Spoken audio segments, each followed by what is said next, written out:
And Chess.com is here with Grandmaster Anish Giri, who won on board 1 today against Tajikistan. Your game was double-edged. You said it reminded you of Kasparov. Is that about right? No, it was in the context of Peter bringing that up. But I mean, well, Gary has won more complicated games than that in the Najdorf.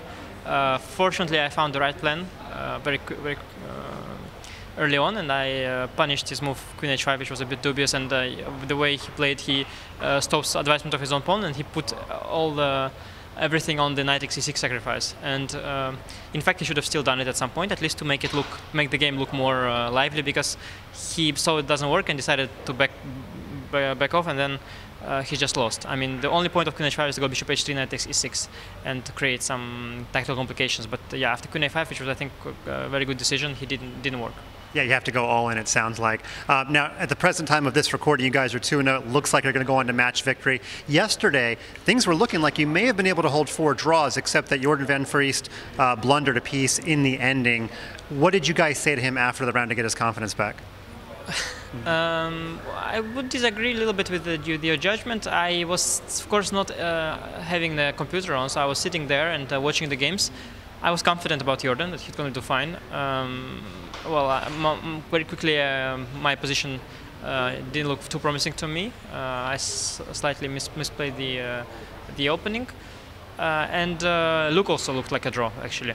In fact, to me, the game of Erwin looked very worrying from the start. I mean, of course, the position with 2 pawns up, I saw later computer says it's equal, and actually it is equal, and when we analyzed it a bit on the board, I started thinking maybe even if black actually understands what's going on, it could even be practice better for black, because it's on white to prove the compensation.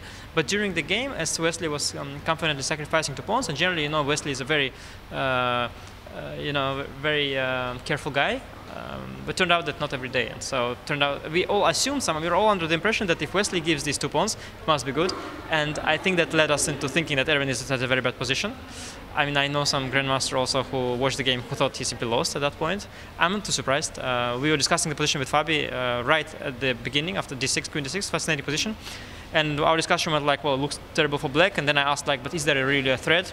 And then he sort of like, yeah, maybe not. And then we sort of like, okay, it looks dangerous anyway. And that was all more or less. And then Erwin misplayed it quite quickly, unfortunately. So I think that game was going wrong from the start, to be honest. And Jordan. And by the way, excuse me, if you'd like to learn more about those games, you can go to the Chess.com news report from round 3, where both games are analyzed. So, but more about Jordan van Vriest. What did you say to him after the game? We didn't have a particular sentence in mind that we had to tell him to bring him back to life. I think he is a young, young ambitious player. I think young ambitious players recover very quickly. Well, what we did is we put him back into our lineup today. I think that would give him an opportunity to score a good game like today. I think that was our way as a team to give him a chance to redeem himself, to give him a chance to play. Because I remember once we punished someone for a bad game and he never came back into the tournament. And now I think the way to do is to give him a chance to recover. And well, yeah, he blundered. It was a terrible blunder. But okay, we already discussed with some other players what could cause such blunder, and I guess he will learn from it. But nobody's. I mean, I can do the same thing tomorrow. You never know. And can you tell us, I mean, it's a massive matchup having to play the #1 seed already in round 3, as you did yesterday. Was it a tough decision starting Jordan over Tivyakov? I guess the captain had a tough time. The thing is that hopefully, if we do well, there will be more such critical matchups, a couple more at least, and then we will have an option to. But I'm not sure actually what is our sort of strongest lineup.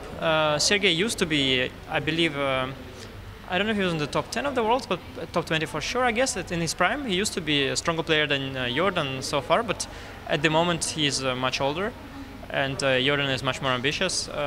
So I think it's hard to say who is, who is our main board for, Sergey or Jordan.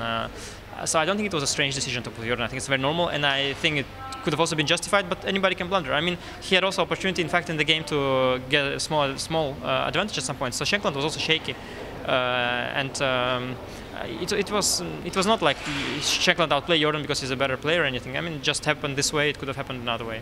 Good experience. He's going to be on the team for decades to come. Final question. We've got the FIDE presidential election coming up in about a little more than a week's time.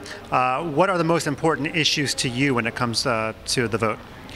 Yeah, well, obviously there are many issues in general, such as the future of chess. issues of chess and schools, anti-cheating, all that. There's some issue of stealing the money from FIDE, which also shouldn't happen too much, at least. But for me personally, the most important is the World Championship cycle, because that's pretty much the only way I really engage with FIDE, sort of, because otherwise I play in other tournaments. And for me, it's as I am quite ambitious about the upcoming cycle and cycles. If next one doesn't work out, I want to be able to have as fair system as possible, to be able, as I think I'm one of the favorites to qualify. I want to have an opportunity to prove that, and I don't know which candidate but is better for that, but I would be happier if the sequence of the tournaments of the cycle would be secure. Also, I heard actually from Fabi yesterday the amount of money they're playing for in the World Championship match, and it's shocking. I always thought if I qualify to the match, I will buy a big house in Amsterdam. And now I realize I cannot afford a big house in Amsterdam if I qualify to the match. Even if I win it, I cannot yet buy a big house in Amsterdam. So I was quite disappointed. I was always thinking that they play for much bigger money than that, and apparently they don't. So because I think they always show the total budget of the event, and half of it goes into organization costs, 20% to FIDE. So I think they should, step that up in general, and they should make sure the Grand Prix are.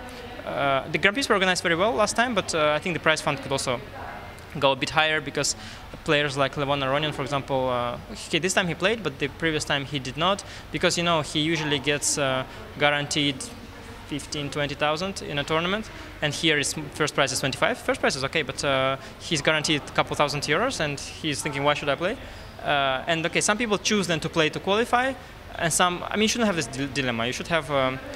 But of course, it's too much to ask. But in general, yeah, for me that's very important. The Grand Prix tournaments, the World Cup, the candidates tournaments. And real quick, last question: candidates tournament, yes or no answer? Should the wild card be kept? I think it's fine. I think wild card is fine. Especially you need to find this money, as I'm saying, and okay, at least that really motivates the sponsor. If you take that away from sponsor, okay, what do you leave him? You don't give him the games, like the Agon lost these lawsuits. Yeah, you don't give them the games. You don't give them the. What do you give the organizer? You have to. I'm fine with that. Also, so far we didn't have a single weak wildcard. We had Rajabov, fantastic, especially back then. He was world number, I don't know, 4. We had Kramnik. You say Aronian, fantastic players, always got wildcards. Also, for me, it's a hope that maybe Holland will organize one day. I'll get a wildcard if I will not qualify. So no, definitely wildcard has to be kept, in my opinion. There you have it. Good luck the rest of the Olympiad. Thank you.